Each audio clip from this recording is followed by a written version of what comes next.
Welcome to Mysteries, Monsters, and Mayhem. I'm Shannon Lawrence. And I'm MB Partlow.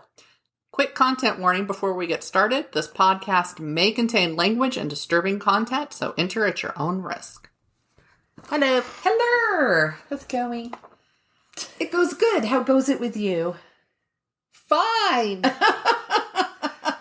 We were talking about, before we started recording, of course, we were talking about like references to old TV shows and movies and using them and people just looking at you like you're insane and some weirdo.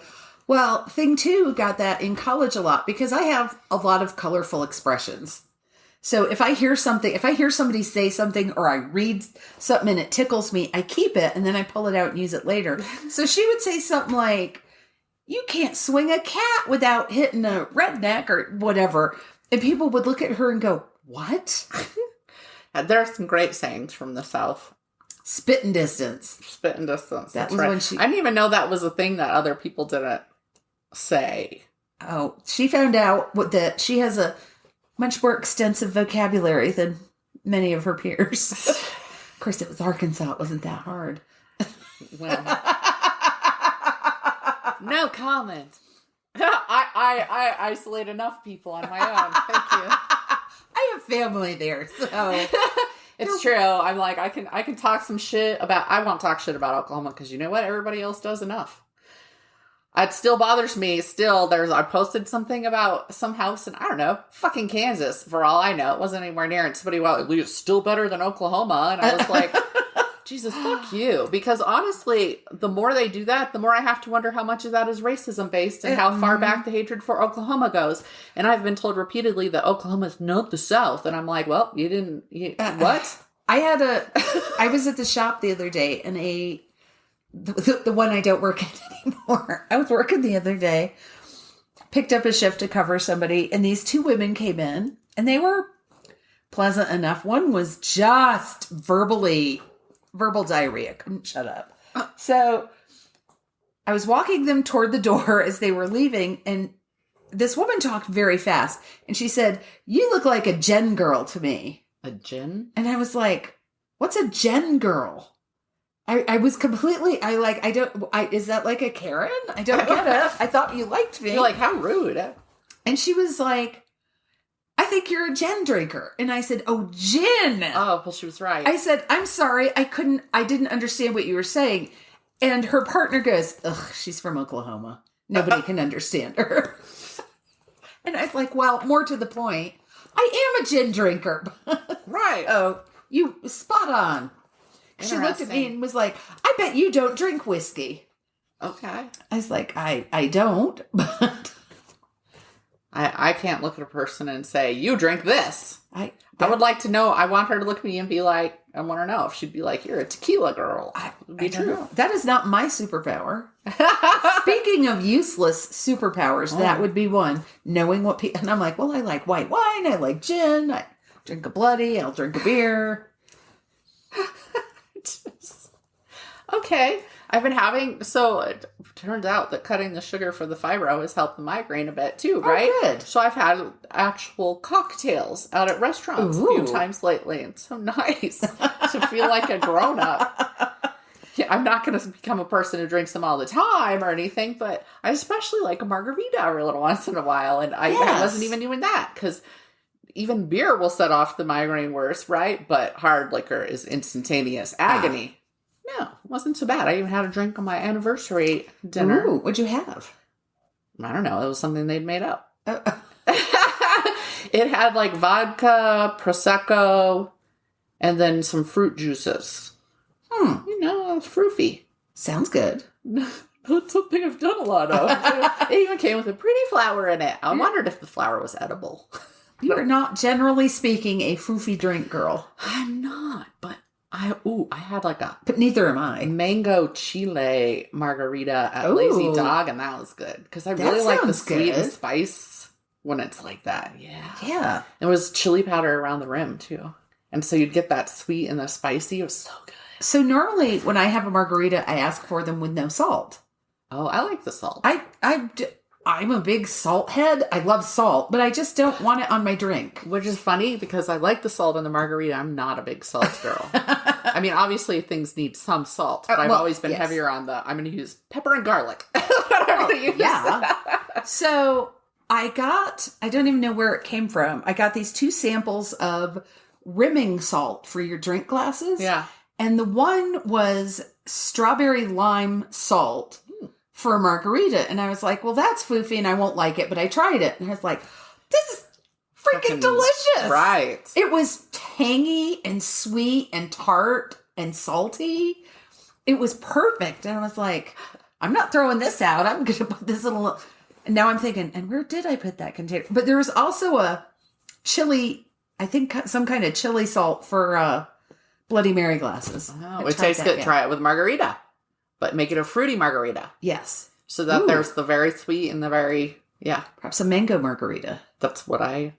Yeah. All right. I remember when I first discovered there were even fruit margaritas because honestly, I just made them at home before that. Yes, I was underage, but my mom would give me the shit. Yeah. But anyway, and they had like the sugar around the rim instead. My God, that was a magical lunch. Because I used to work next to a TGI Fridays. We were right across the street from Fridays. Yep. So then we would sometimes go on an extremely bad day, right? And get lunch and margaritas at Fridays. And you'd get like the big fishbowl type margaritas. And then you'd go back to work. And that was the best time I ever had at work, I think. You know, back in the day, you could drink at lunchtime. Now I'm like, ugh, day drinking. It has to be dark out for me to drink. Day drinking has to involve napping. Oh, no, I mean, that never was a thing for me, but maybe that would be the norm. If I had a big, because go out, have a bad day, I would like a margarita. Yeah. And go back to work and everything was fine. Now I'd be like, go back to work, head down, snoring, drooling on the papers on the desk. It would not be true. It's true. Have you ever been to Prime 25? No, I saw that you went there and you loved it. We knew going in it was going to be pricey. Oh, yeah. I think for the 2 of us to eat, it was $200. Yeah. And that was with one alcoholic beverage. Wow. I also had French press coffee. It was probably the best coffee I've ever had because I ordered a decaf to have with the dessert because it was like rich. Right. And I don't enjoy rich that much, but everything was rich. That was an option. It was a tort, like a chocolate tort. Oh, a flourless chocolate. Anyway. So, very good. I could have eaten a bowl of the chantilly cream that they put on top of it. I had chantilly cream on my French toast flight. It confused me. It confused you? It confused me. It's not whipped cream. It's not. It's a very firm texture. Yes. So it's much firmer than whipped cream. And it had a sort of I don't know how to describe the flavor. I wonder if it was not well made or if we just have a difference in taste. It didn't taste bad. No, it was delicate. Yes. But I like that. It was not, it wasn't, but I don't need whipped cream on my breakfast. Oh, I see. So I was kind of like, there's a lot of little decorative blobs of stuff on my plate. I just moved it. I tried it. I'm not sure how I feel about that, a chantilly cream early in the day either. I don't know. It's almost heavy, but not. It's hard to explain. It might be good if you put one on like an Irish coffee, which I wouldn't drink because I don't like whiskey or coffee. That was the other thing. I had an alcoholic beverage and a coffee. Right? And I will say that, yes, the migraine started to get triggered, but I didn't even have to take anything for it. Although I should say that's not any other person's not take anything for it, to be clear. But it didn't hit the point where it broke me, right? Like it didn't even get, I got the dizziness and the start of the pressure that I get, the vertigo when it's starting to pick up, and a little bit of pain, but like no full-blown migraine. Nice. Advancement. We'll say. I wanted to ask you about it because I've never been to Prime 25 and I was like, oh, is that a place I should try? I will say we were both really impressed. The steak was really good. And I've gotten down to where I just do medium on steaks now because I want it tender. It was really good. And I got jumbo shrimp scampi along with it. So you can add, but it's like, what is it? The Steak Smith where you order steak, you get a steak and then you can order sides that cost more. And then they have they had like 6 sauces you could choose and curry. Oh, wow. I got oh no, cognac cream sauce on it. But they also had like chimichurri, and then they had a standard gravy and stuff like that. Nice. Yes. So we ordered a twice baked potato to split and asparagus to split, but the shrimp were amazing. And he got a crab louis with his. Ooh. And you can get bacon and egg with it if you want to, like a fried egg on top of the steak. In case you feel like your cholesterol is too low. Right? But it's one of those places too where, of course, so it's the ritzy place, right? So the service, like, I could take a drink and my water would be refilled. That is a great way to make me happy. Yes. Because I'm always very thirsty. We went out the other night and the water glasses were wee tiny. And I will say the waiter was good about keeping them filled, but I'm like... Yeah, I never understand that. Like, just give me a bigger glass. Say, how can I make more work for myself without saying it? Yeah. And they were like little goblet, like small size of my, hand curved up or whatever. Yeah. So they weren't big either. But yeah, it was like boom, boom, boom on it. And then they brought out the French press and he had to do the little slow press there and then pour out my first cup or whatever. And it was Chani was like, the first time I did this, I didn't know how a French press worked. And I pushed it down really fast and it went, whoop, shot coffee all over the woman at the table. Oh, God. And then I bonded with him by being like, hey, I had to start being a bartender when I didn't know what the fuck I was doing. And I was giving people soda water instead of tonic. So I don't know if it's just the alcohol that kept me okay because nobody ever complained and said, this is soda water. Because I feel like if you're like a person who always has that drink, like a you gin would and know tonic. the difference. Yes. Yeah, I would think you would. Right. But it was mostly just sold whiskey there, though. So I only did, I think, like twice somebody asked for it. And they said it was like whiskey and soda. But then, I don't know. Because I've never been trained as a bartender. Our friend Sharon went through bartending school. Just, Did she really? Yes. Never used it. She would be. And she said, and I can't make a drink at this point to save anyone's life. But she would be an outstanding bartender, I think. Mm-hmm. Yeah. Because she's sassy and cute. Right. And it can talk to anybody. Yeah. Yep. So, there you go. I mean, that was the first time I was a waitress, I was too young to make the drinks, so I always had to make somebody else make the drinks. And it was a diner, so people bought Bloody Marys and mimosas. Gunther duties. Yep. Last summer when I was in Virginia Beach, the waiter brought out a tray of drinks, and there was an older woman, like, hovering behind him. I was like, what the hell? And then I looked at him and I'm like, you're not old enough, are you, to drink alcohol? And he's like, no, ma'am. So she had to follow him out while he brought the drinks out. Yes. That was how it was because I was 19 when I worked at Gunther Tooties, I think. So yeah, you couldn't touch it. I feel like they changed the rules a little bit since then so that you could serve them before you were 20. Now I don't remember. I knew these rules when I was working at the restaurant. Now who gives a shit? It is information you do not need, so you were able to jettison it. That's right. I no longer need it. It is gone. I wish I could do that. Well, I wish I could do that with memories and bad shit. I certainly cannot. I still remember banking rules from 1980 something in North Carolina. That's stupid. I don't need them, and they've probably changed. Oh yeah, definitely. Yeah. Yeah. Oh well. You don't actually need them anymore. What is it? There's plenty of useless. And I still remember like random addresses and phone numbers and all that shit that you're like, if you could just, there was a Black Mirror episode about this though, and it did not go well. About being able to like extract those memories so you didn't have them in there anymore, but they were recorded on a disc or something like that instead. I don't want to get rid of the memories, but the useless information. Right, but that's what I'm saying. Like the information too. If you could just suck that out and be like, don't need it anymore. But I want to make room for new stuff. I don't want to just have dead air in there. I'd rather have old information than just nothing. Dead space.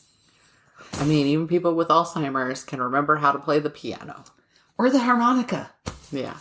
And stuff like that. Yes. A lot of times they'll remember job stuff, something like that, because we ingrain ourselves so much with whatever job we're doing, right? And I think they've said with piano, like playing a musical instrument, it's muscle memory. Mm-hmm. So, speaking of muscle memory. Wow, that's Let's talk about a murderer. What's your topic this week? Good try. Thank you. I'm doing the backpacker murderer. So I'm not going to go into, I don't feel I need to offer a trigger warning really with this because it's not like I'm going into detail on each individual or anything like that. Anywho, on September 19th, 1992, the body of a young woman was found buried under leaves in Belangolo State Forest in New South Wales, Australia. I really like saying that park name, so I'm going to say it more just so you know. I just read about this not too long ago. Oh. I don't know where it came up. Oh, I bet because...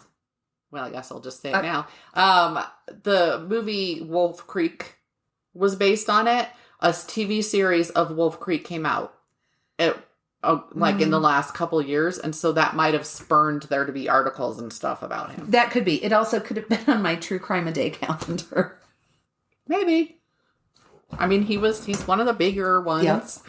So the next day, another body would be found less than 100 feet from the first. I think it was 98 feet. And I was like, did they measure that precisely? And like, how did they not stumble across that when they found the first one? I think when you find a first murder body, right, you aren't thinking there's probably a bunch of other bodies here in the forest. And so you're just focused on that body. Oh, okay.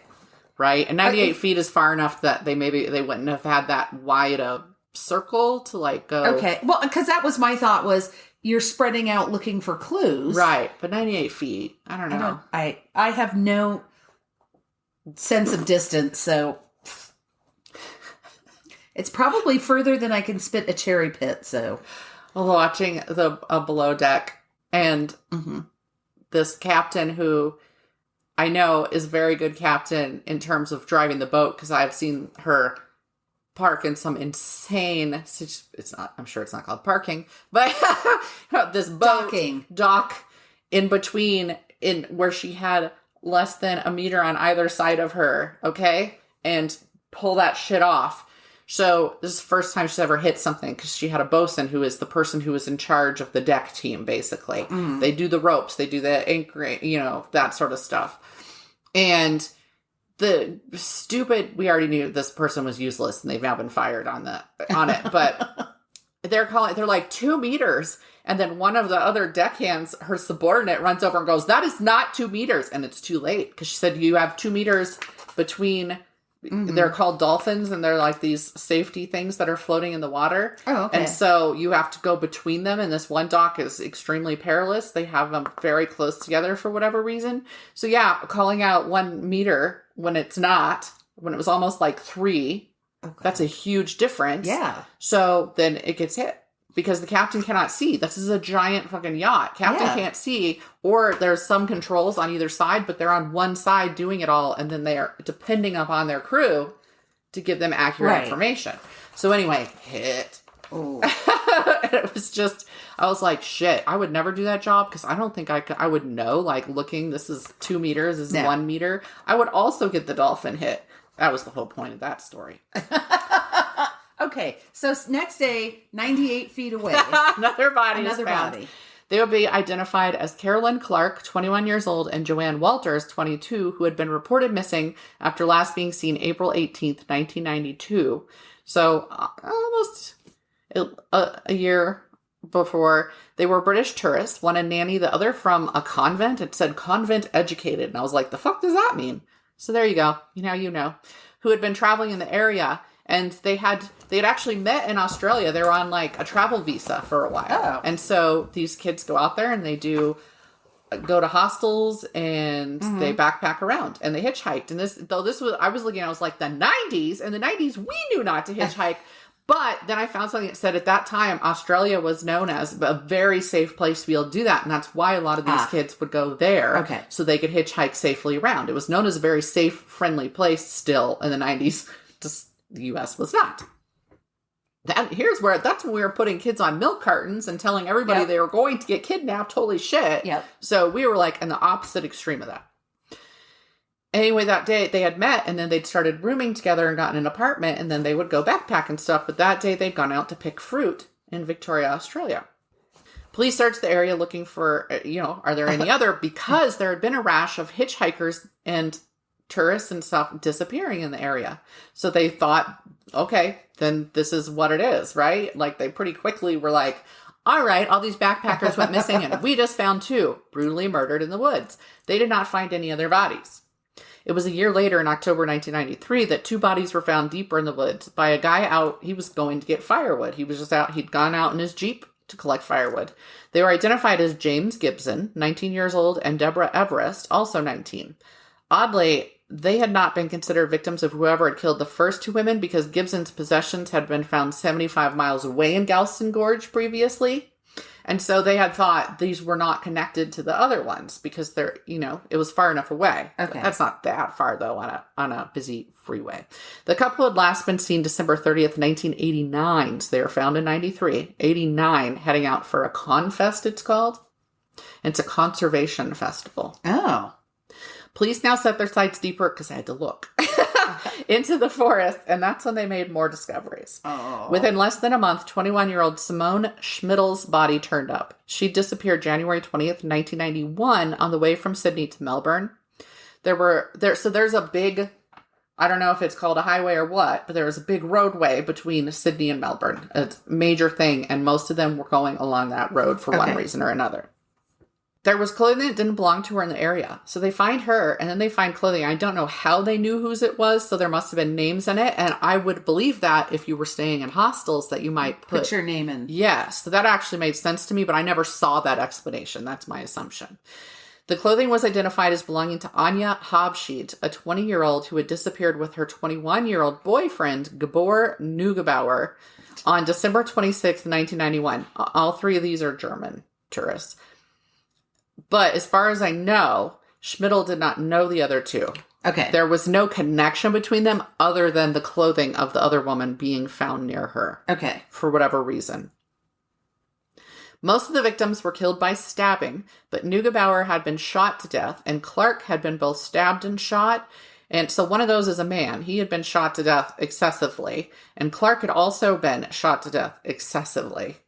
And it was in the head, so police theorized that what he was doing is after he killed him, he was using their heads as target practice. There were varying stab wounds and slashes. One woman was slashed across her face, stuff like that. One of the men was found in the fetal position, and he had been just stabbed so severely it had lacerated. It had severed his spine. It had severed, just violently stabbed. Habschied was decapitated, and her head was never found. There were signs of torture as well, and some of them had been stabbed. He was not the only one who was stabbed so that his spine was severed.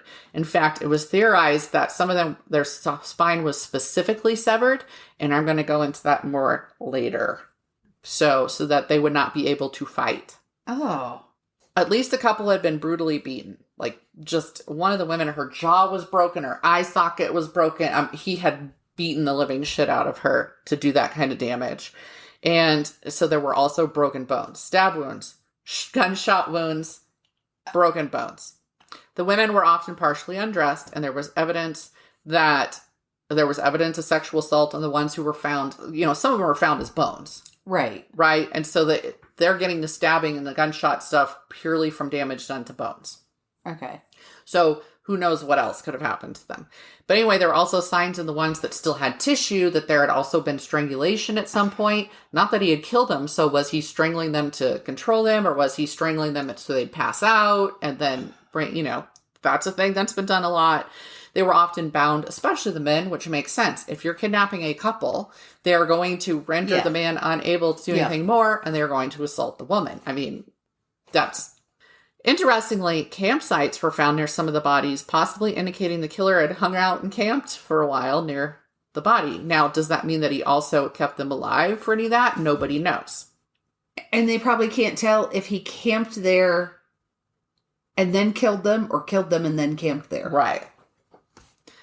Police interrupted they had not done this before. They interrupted a televised rugby game between England and Australia. So probably a big one, right? I would think. Because they wanted all eyes on there and asked for help. Because this was serious. There was somebody brutally murdering tourists. That's bad for business. Right? And they offered a $500,000 reward. So, of course, tips poured in. They were ultimately able to narrow down the list of suspects to 32 different men. Now, part of that was they started pulling local sexual predators, known sexual predators. Right. In it. So it was narrowed down to 32 men, but real progress wasn't made until November 13th, 1993, when a British man named Paul Onions, I don't know why I love his name. It's one of those things that you would see, like a hobbit would be named Paul Onions. I love it. Phoned in a tip. He was from the UK. He had been in Australia in 1990 backpacking, just like the other people, and a man had picked him up and said his name was Bill. They'd driven for a while, and then Bill pulled over, pulled out a gun and some rope and said, "This is a robbery." And Paul didn't even think. He said, "I'm going to die, so I'm going to run for it." Jumped out of that car, left his shit behind, and ran. Well, this Bill dude actually got out of the car and shot after him. He missed him. And Paul was able to there was a woman driving by, able to flag her down. She stopped, got him in, and got away with him. Wow. And so she saw the shooter in the vehicle as well. And so they went to the police and they gave them information. And then, as far as he knew, nothing ever got done about it. They kind of scoffed, right? Probably because nobody died. Right. But yeah, so he got away. So he called and he was like, "Okay, here's some information. I gave you a report, so it should be in there." Well, it turned out the report had been lost. And it took until April 13th, 1994 for the detectives to even find his original report. And he called, just as a reminder, November 13th, 1993, and April 13th, 1994, they found the report finally. Because they'd given the car information and stuff. Right. He wasn't going to remember that. No. That's a long time. It is. I mean, yeah. So he was like, yeah, it sounds like this one must have been in like a backwater or something. Because like they didn't give a shit. They were like, well, whatever. He didn't actually do any harm, right? I mean, he shot after somebody. He would have done harm. And then they lose it. But did you die? Though? So they found the report. And he'd also described he had a handlebar mustache. I have pictures. His information, of course they do, would lead the police to focus more on a man they'd already begun surveilling. So he was already on the list because he had been a sexual predator, if in some way. Investigation showed that this man named Ivan Milat had sold his vehicle after the first bodies were found. It was a truck that matched the descriptions. When they flew Onions out from the UK and showed him pictures of Milat, he confirmed Ivan Milat was the man who had attacked him. Two women who had been hitchhiking in the area in 1977 and been attacked by a man who they escaped also identified Milat as their attacker. Ivan Milat's father had migrated to Australia from Croatia, and he'd married Milat's mother, an Australian woman, when she was 16 years old. He was 44 at the time. They had 14 children, 10 of them boys. And Milat was the fifth child.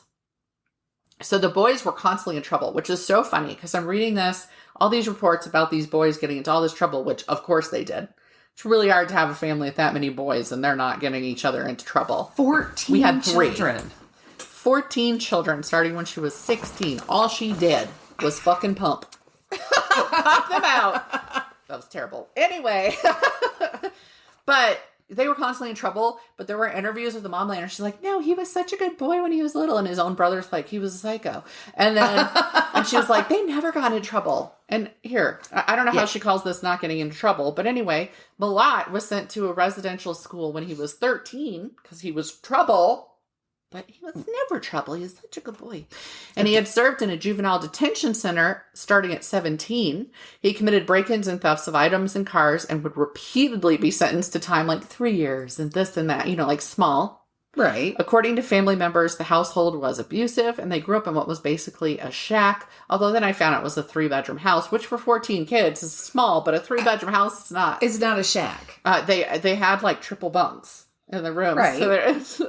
And so they all went to Catholic school. They were all sent to a Catholic school. Of course they did.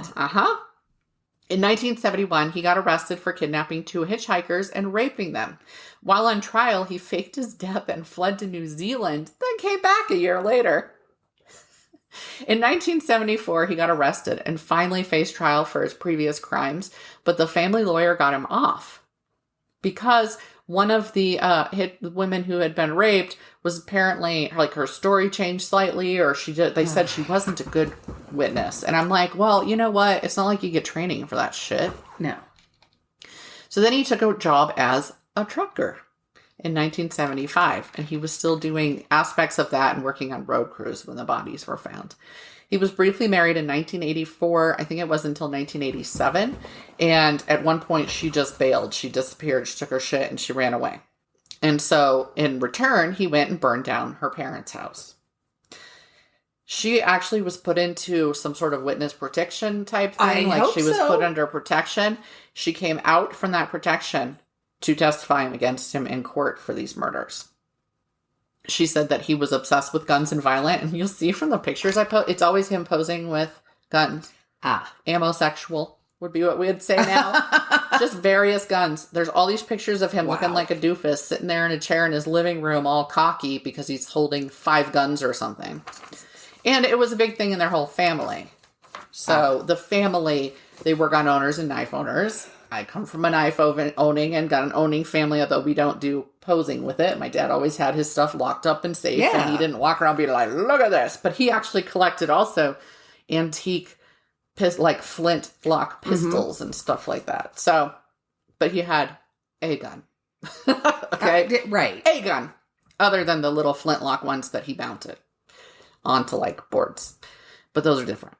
Anyway, on May 22nd, 1994, after Onions had identified Milat and more for what had been done and the other people had come forward, Milat's house was surrounded. More than 50 cops, I think they said. And he just laughed at them. But anyway, he was arrested.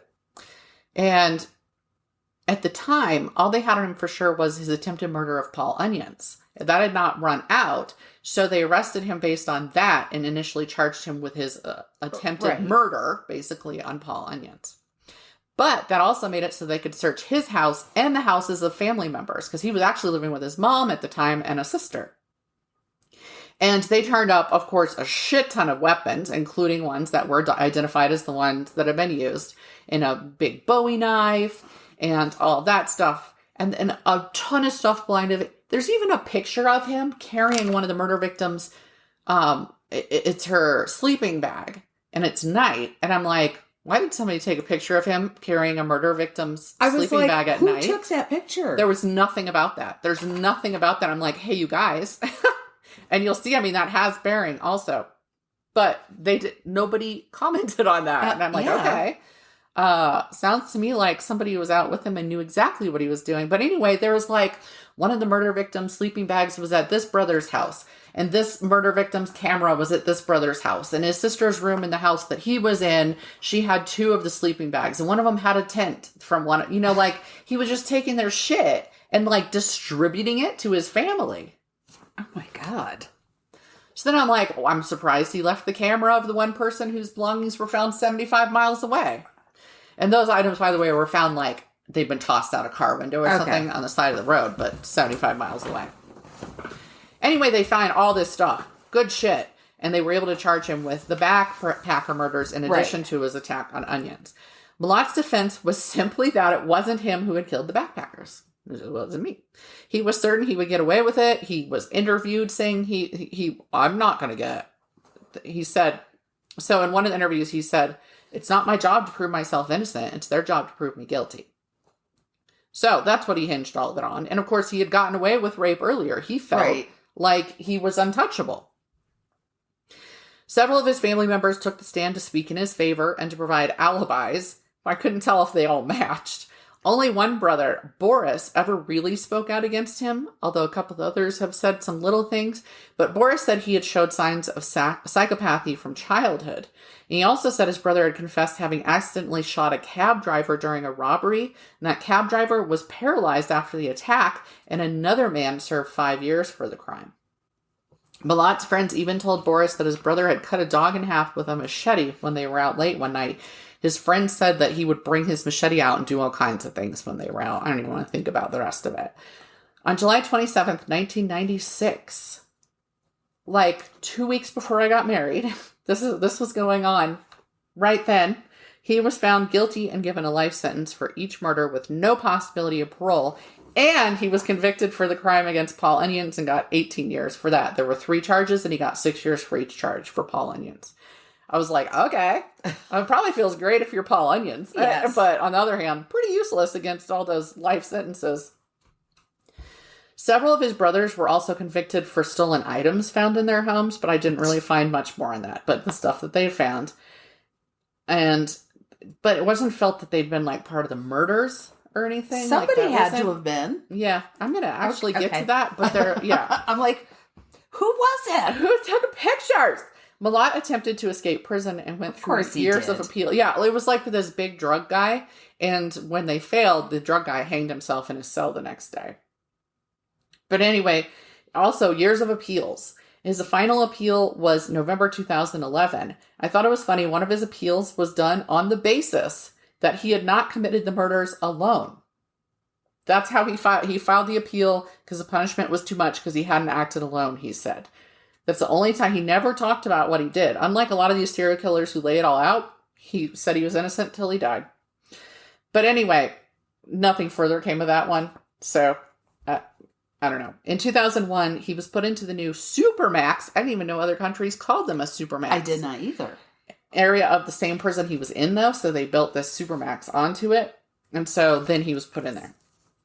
In 2001, likely before being put into the Supermax, he swallowed razors and some metal objects in like a possible suicide attempt or an attempt to get down into the, hospital area maybe for an escape. I don't know. They didn't say why. They just said he swallowed all this stuff. In 2004, he used a plastic knife and cut off one of his fingers with the intention of sending that finger to the high court to force another appeal. Didn't work, and he didn't ever get it sent. But he cut off. That's determination. It is. To cut off your finger with a plastic knife. Yeah. Shit. In 2011, he went on a hunger strike for 9 days because he wanted a PlayStation. He lost 15 kilograms, they said. And I don't know what that is in pounds. Sounds like a lot. I'd be like, wait, how long was he on the strike? 9 days. Dude doesn't eat. I guess they lose 15 kilograms.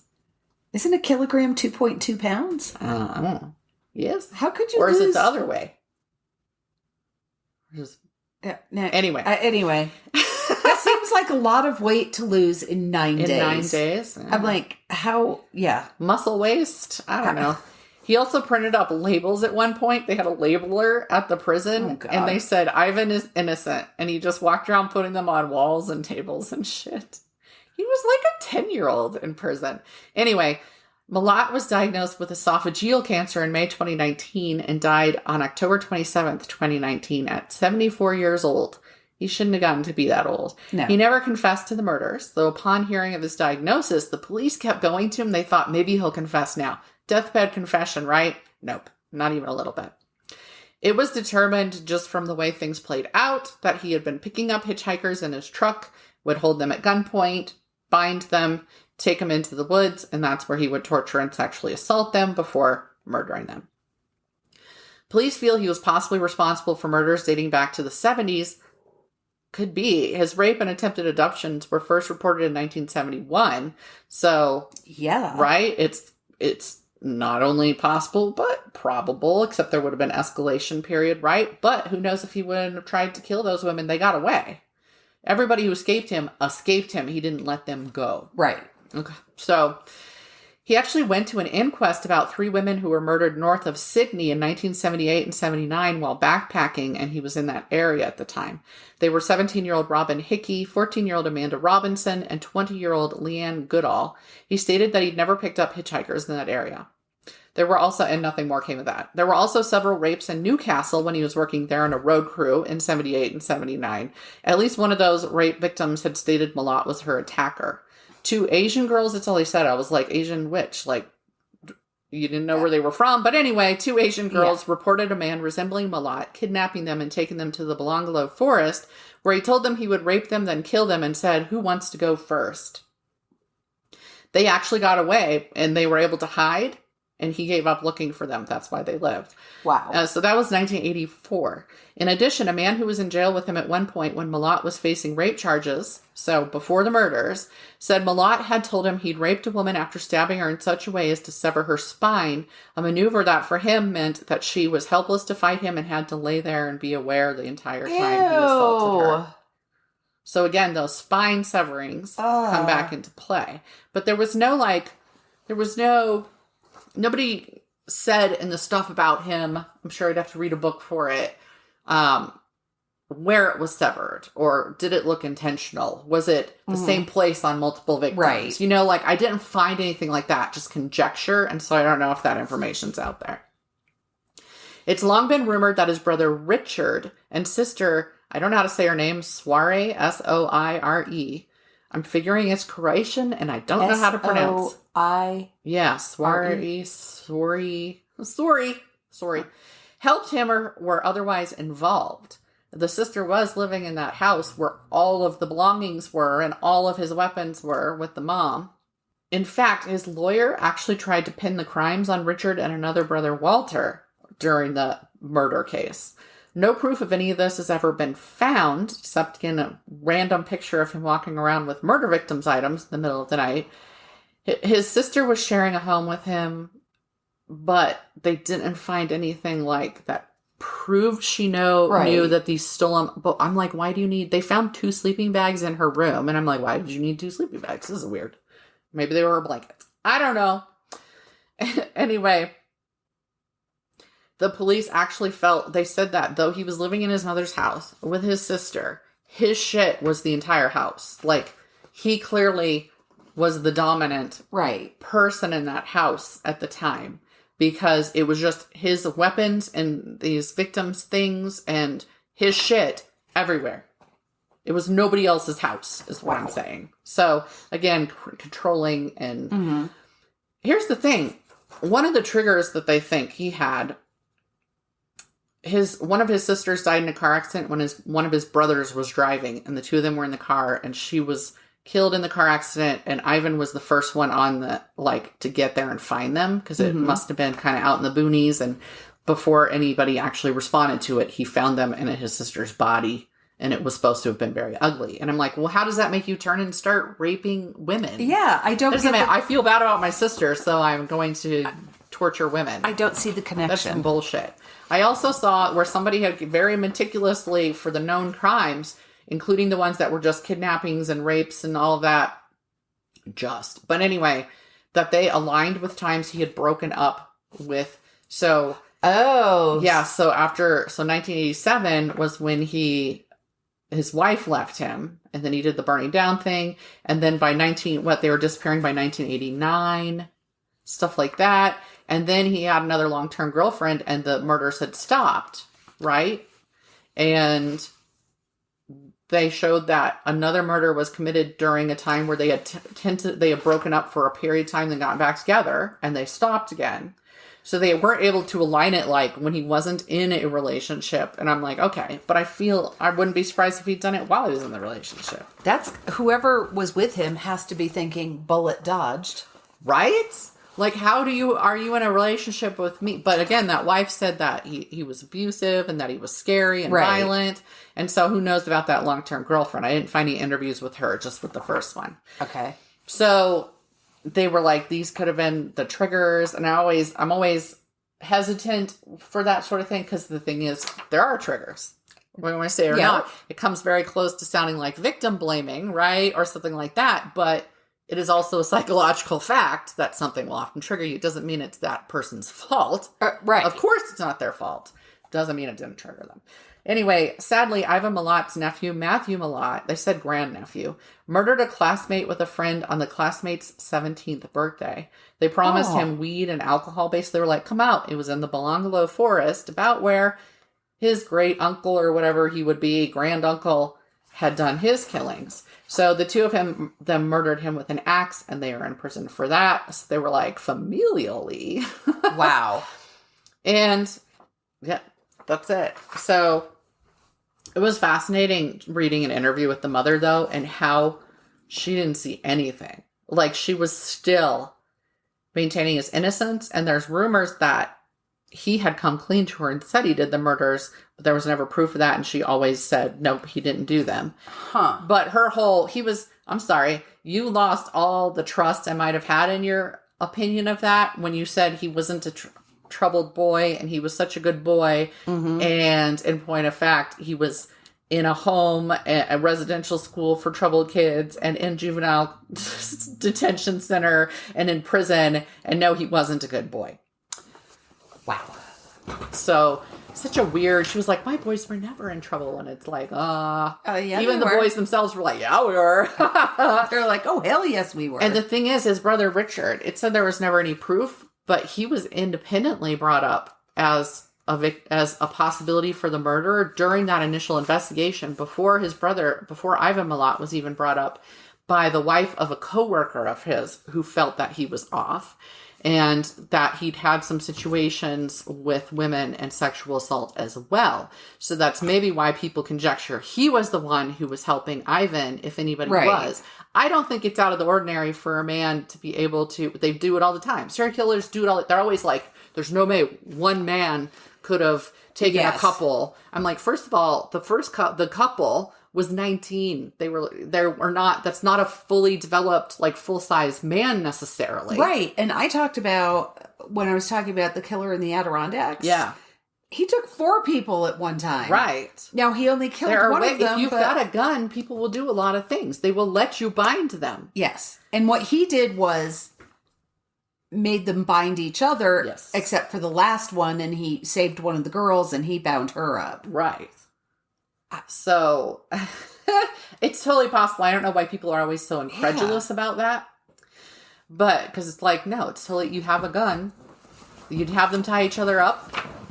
Yeah. Easy, like, you're good to go. You're golden. There's ways that you can do this. It's not impossible or even that out of the ordinary for that type of thing. So, yeah. So, he doesn't have to have had a partner. True. So, it's really funny that he set somebody's house on fire, because that's going to come up in the one I'm talking about. Oh, really? There you go. There's our link. Because there really wasn't any other one. And I'm sorry, you're going to hear the chair shifting around, because the sun is just in the exact it's brutal wrong spot right now. So if I sit back, I'm blind. So I'm blind. So I was tootling around the internet looking for, I've posted to myself, I have a file of ideas. Yes. So there's this website called Only in Your State. Mm-hmm. And a lot of them are puff pieces, but there's also travel tips and festivals and where to eat and all this good stuff. Well, then I come across one about a haunted house in Duluth, Minnesota. So I start looking at the story of this mansion. Now, it's called the Glensheen Mansion. It sits on a 12-acre estate on the shore of Lake Superior. It's this huge, magnificent mansion, 39 rooms with 27,000 square feet of living space. Wow. I know. I'm like, I can't even get my... Don't even know. Yeah, I can't even get my head around that. It was built by Chester and Clara Cogden. They were building it from 1905 to 1908. Took 3 years to build. Cogdens were very big in iron mining in the region. And in fact, and I know that some of these are names we've talked about before in different contexts, but the husband turned down an offer from John D. Rockefeller and instead aligned himself with Andrew Carnegie. Mm. So, the rich white dudes club. Exactly. The wars. So when the industry consolidated into U.S. Steel, Cogden made a fucking fortune. Mm-hmm. As they all did. Now, because there's a lot that could be said about these men who were doing these things, but a lot of them were very big on setting aside land for public use and endowing the arts. So while they were, raping the land, they were trying to give back in some way. Right. Not defending them, just saying they're many faceted people. He set aside large amounts of land for public use. In fact, and this is a weird timeline, They donated their home to the University of Minnesota, and it opened as a museum in 1979 with all the household effects still intact. So you can go look. Well, I don't know what they allow you to touch, but if you open the closet, there are all the sheets and all the embroidered linens. And if you open the desk, there are all their papers. And so everything is intact the way it was, which is kind of cool. And it's now I'm like, now I have to go to Duluth, Minnesota so I can see this. It's fascinating. It was designed to be self-sustaining. So it's got big vegetable gardens, it's got an orchard, it's got greenhouses, it's got cow barns. And to help preserve the natural beauty of the estate, all the utilities were run through underground tunnels to the mansion, to the carriage house, and of course the gardener's cottage. Window to the wall. Yes. So, I was just like, that's really kind of advanced thinking for the early 1900s. So I'm like, can you walk in the tunnels? That's always what I want to know. And you can never walk in the tunnels. They never let you in the tunnels. Except the Shanghai tunnels in Portland, you can go in. And you can go into some of the tunnels under Seattle, Edinburgh. Oh, that too. So anyway, so this was the house, and it was but is this house haunted? And I was like, well, okay, it's an old house. Why would you think it was haunted? So when I started looking into that, I'm like, that's just publicity. And I will make a point of saying that the university that now owns the house, nowhere on their website does it mention anything about the murder or about hauntings. So you go one way or the other, right? You either go full tilt, all right, let's embrace the ghost thing and bring tourists, or you do the opposite. They did the opposite. So Chester and Clara had 7 children in all.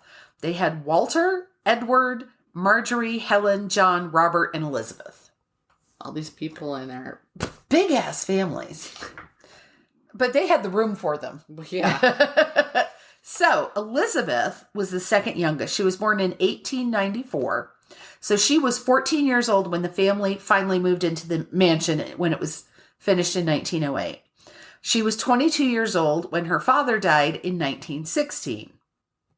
So when her mother died, one source said Elizabeth inherited Glensheen, but she didn't really.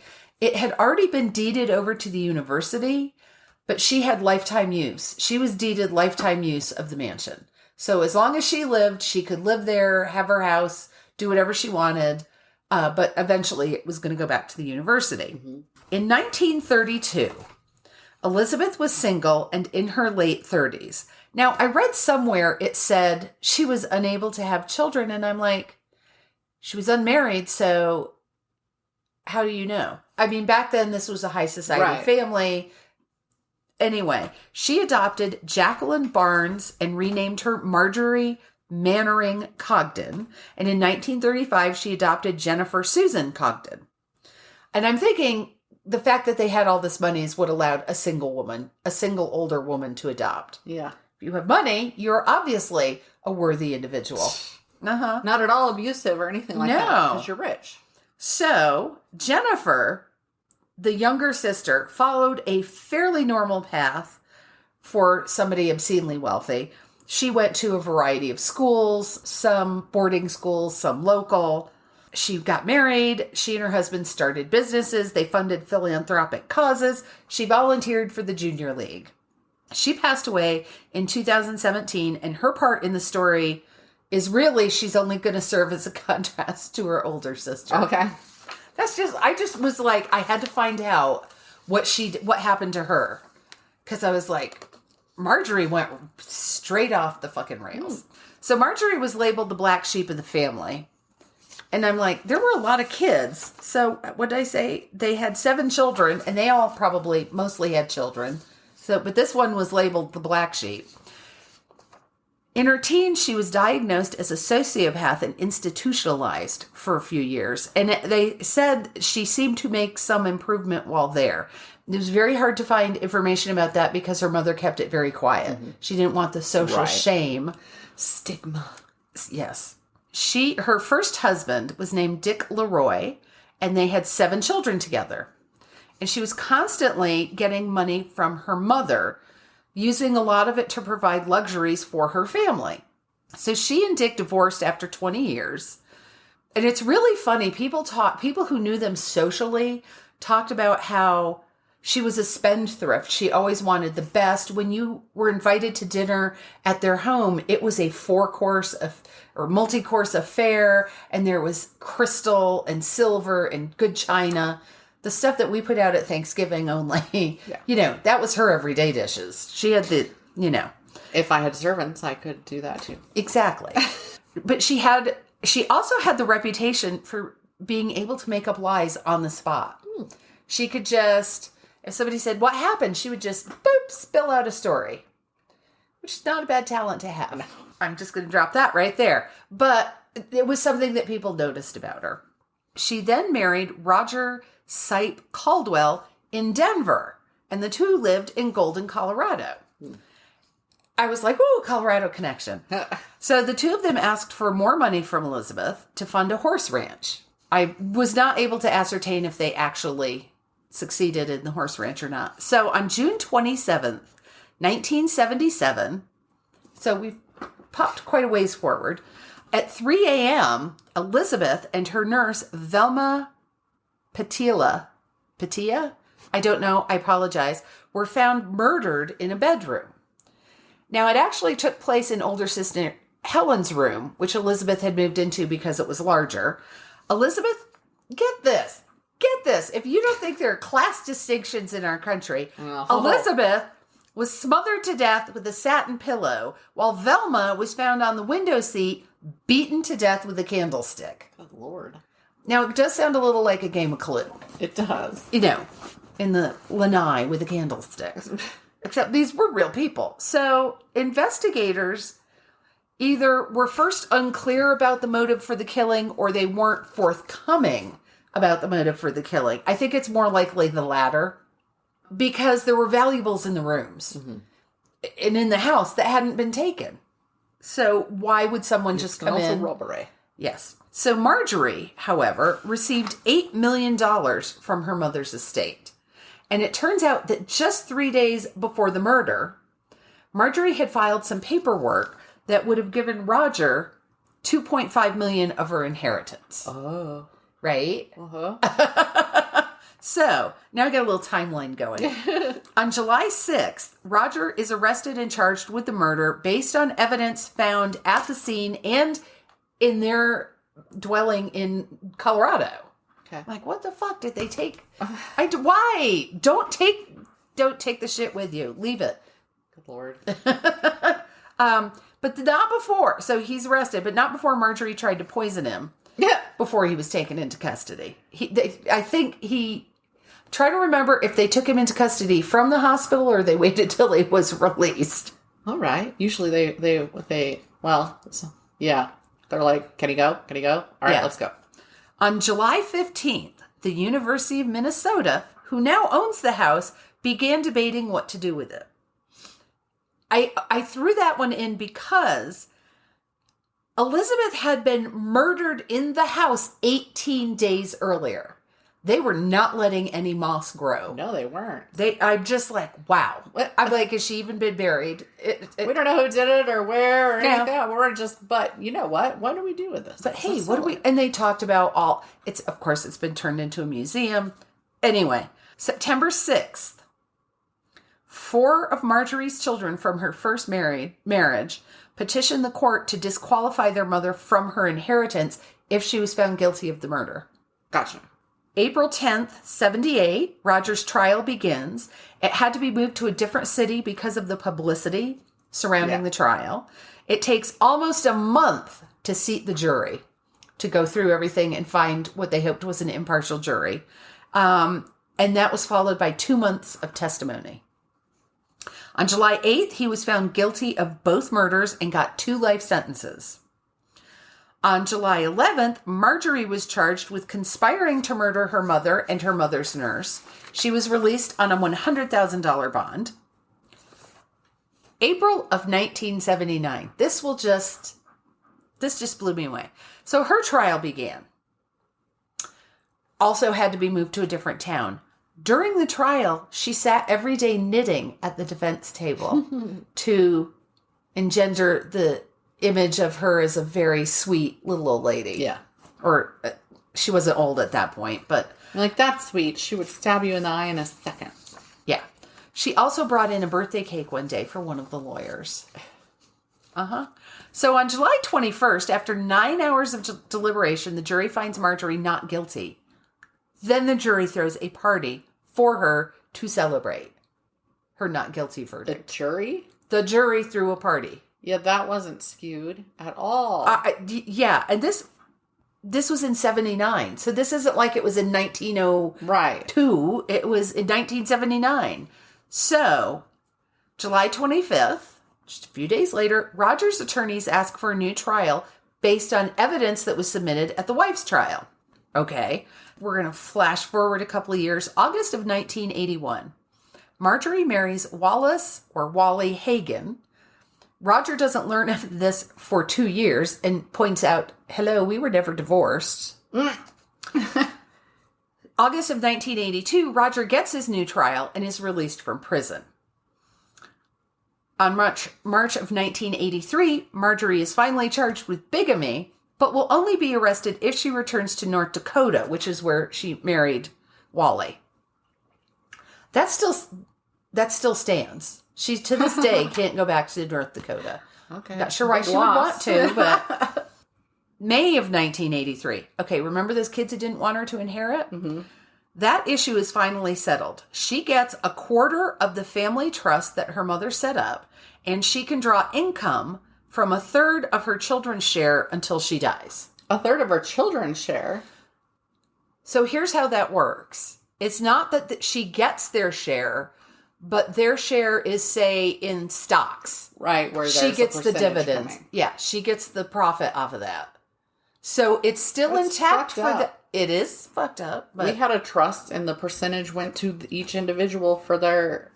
Yeah. Yeah. But this is... Yeah, they had slightly more money than I've ever had to deal with. Well, yeah, our trust was certainly not. Like, it's just what my grandma had. So. Yes. Roughly. Now, there's not much money left at this point because they figure roughly $2 million went to the lawyers. Just for this issue. Yeah. So... That's May of 1983. In July of 83, Roger agrees to a plea bargain where he pleads guilty to second-degree murder and does not have to spend any more time in jail. So he spent like 4.5 years in jail. As long as he pled guilty, he didn't have to go back to jail. Now, this is the point where, if you've been listening to us, listening to me rant, I must point out that Pamela Smart is still in prison in New Hampshire for being an accomplice to the murder of her husband. Yeah. Yeah. Still in jail. I think she's been in jail. Her case got too famous. Yep. She's been in prison longer than she's been out of prison over the course of her life. In January of 1984, Marjorie's been busy. She's convicted of arson and insurance fraud around a 1982 fire and sentenced to 2.5 years in jail. In January of 85, Marjorie loses her appeal and goes to jail, serves 21 months. In May of 1988, Roger Caldwell commits suicide. In his suicide note, he claims he did not commit the murders. And incidentally, this is where I find out he never got any of that $2.5 million that she promised him. Never materialized. March of 1991, Marjorie is arrested in Arizona, accused of trying to burn down a neighbor's house. Police suspect her of 13, that's a 1 and a 3, other fires in her small retirement community. Right? These are old people's houses she's burning down. Yeah. Then she's convicted October 29th, 1992. She's convicted of attempted arson, but convinces the judge that she needs 24 hours to take care of her husband, Wally, who is in ill health. And I think she's moving him from town A to town B so somebody else can take care of him while she's in jail. So he grants her 24 hours. Go ahead, guess. Yeah. Okay, if you said Wally was found dead at his home, ding, ding, ding, ding, ding. She claimed later that they had a suicide pact, but she just couldn't go through with her end of it. Right? So she was arrested and charged with murder, but during the autopsy, the death was found to be due to an overdose. And the court the court decided, or the lawyers decided, that suicide could not be ruled out. Right, and I get that. Yes. I mean, how do you prove something like that? But she is sentenced to 15 years for the arson. Okay. It's something. Yes. Now, November 2001, at her first parole hearing, 2 of Wally's children, plus one of her children, plus her sister, show up to ask that parole be denied. Yeah. That's quite a showing. And it was denied. There's also a mention here that Wally's children suspected Marjorie in the death of Wally's first wife, their mother. Apparently she was in a nursing home. Marjorie visited her and then she died. Oh. So in January of 2004, Marjorie is paroled. Gosh, she served 3 years. She's picked up in a limo, which speeds off and loses the paparazzi. In 2007, Marjorie is taking care of a man named Roger Samus, and some said she was taking care of him like medically, and some were like that's her boyfriend, but it's someone she knows, and he dies, and she, we've learned what from here, has the body cremated immediately. Oh. But she was still charged with fraud and forgery because she was helping him with his banking online and just continued to help herself to his bank accounts after he died. So she pled guilty, got 3 years of intensive probation. I don't know what that means. Okay. Maybe that just means like that you actually have to check in once a week or something like that? I think you're more there's more supervision. So in 2010, she asked to have the probation revoked so she could move into assisted living facility. But the request was denied. And there's speculation that she had absolutely no need to be in an assisted living facility. Because in July 2016, she bought a 3-bedroom, 2-bath home in Tucson, where she still resides to this day. She's estranged from 6 out of her 7 children and has had no contact with the Congdon family since Elizabeth and Velma's murders. Okay. So she's still out there. Yeah. And everybody is terrified There's just some of random her. fires in Tucson. Nobody knows. Yeah. Poisonings, fires. So easy to get away with. Yeah. So my sources for this, the Only in Your State website, which is so much fun. Glensheen.org, which is the website about the mansion. The Duluth News Tribune. There was a great article, Glensheen's Gilded and Grisly Past, based on the work of investigative reporter Joe Kimball. He was the one who broke it out in the timeline. This is when this happened. Okay. This is when. So it wasn't, because sometimes when you're going back and forth in your sources, you're like, wait, fuck, when did this one happen? Right. And then different sources will even shift things. And you're like, What happened before what? Yes. And my favorite, findagrave.com.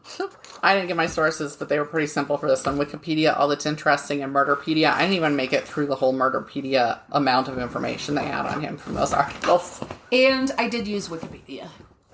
It's really funny because even the Wikipedia entry for the mansion kind of mentions in passing that the last heir died there, but that just goes on. They just died there. And her second husband was charged with the murder.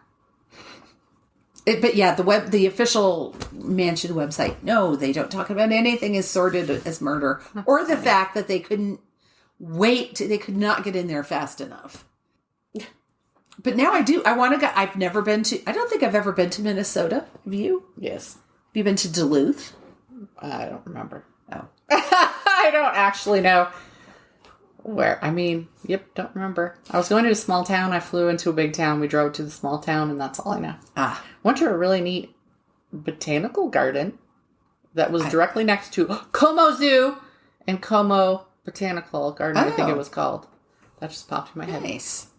So yeah, someday I'm going to go to Duluth, Minnesota, and tour the house. All right. You know what? I'm not going to join you in that aspiration. I have zero desire to ever go back to Minnesota. Okay. Take vegetables. Or you will. God. I still can't get over how, like, miserable my body felt after I left there. Yes, well, I was in upstate New York this summer, so. Oh, is it like that? Yeah. Minnesota, everything is fried and fattening, and I was just like, is there not, I would like a piece of unbreaded fish, perhaps, and a vegetable, please. I don't know.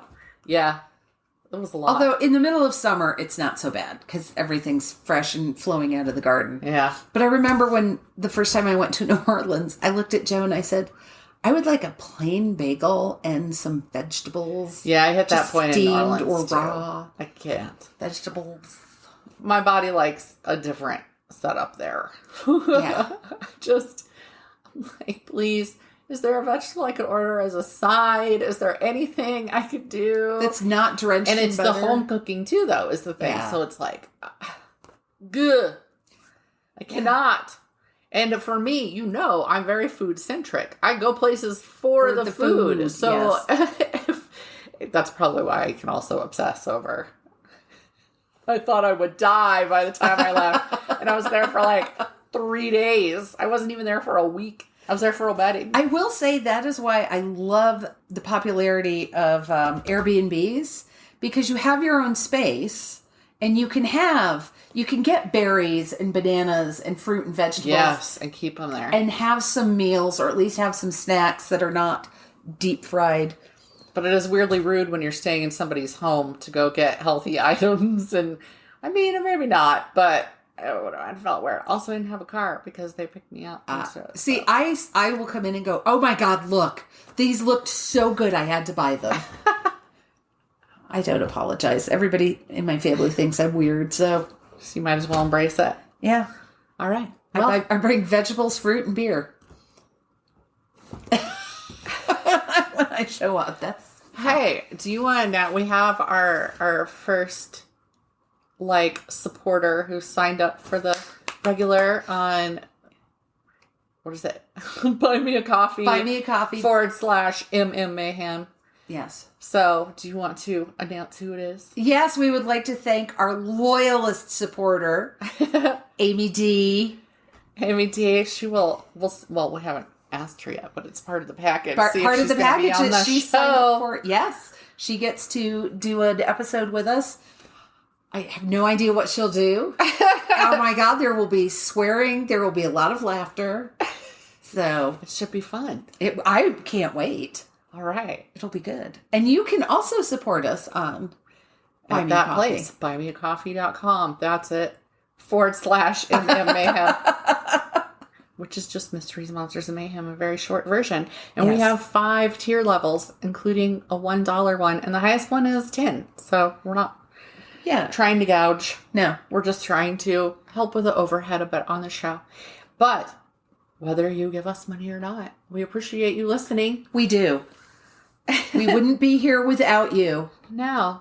Give us a reason to randomly babble and talk about crimes. So what more could we ask for? Yes, and if there's anything you wish we would talk about, you can contact us through the email, through the website, through Facebook. All that good stuff. We are easy to contact. Have we skipped your state? Because I want to know if I'm sure we haven't hit all the states. No, and therefore, have not. Where have we avoided?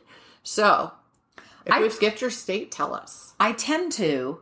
No, I you didn't go to this Kansas time. and Arkansas. I do. I was going to say, I tend to talk about states I visit, like I did the Florida, and oh, we're going to have some good ones. I guess I could have done Arizona, and I don't think we've done Arizona yet. Like, we could do a southwestern one. No, Sue did New Mexico. She's in New Mexico. Yes. So there you go. If you would like us to find something to talk about in your state, Kansas just has so much. There's nothing else to do. Except kill people and make up monsters. And be really religious and firm. Yes. All right. Cool. Thanks. On that happy note, have a good week, and we'll talk to you next week. Bye. Thank you for listening to Mysteries, Monsters, and Mayhem. Find us on Facebook and Instagram or at our website, mysteriesmonstersmayhem.com. Please like, rate, and review, follow, and share wherever your favorite podcasts are downloaded. Thank you for listening and supporting our podcast. We'll be back next week with more shenanigans.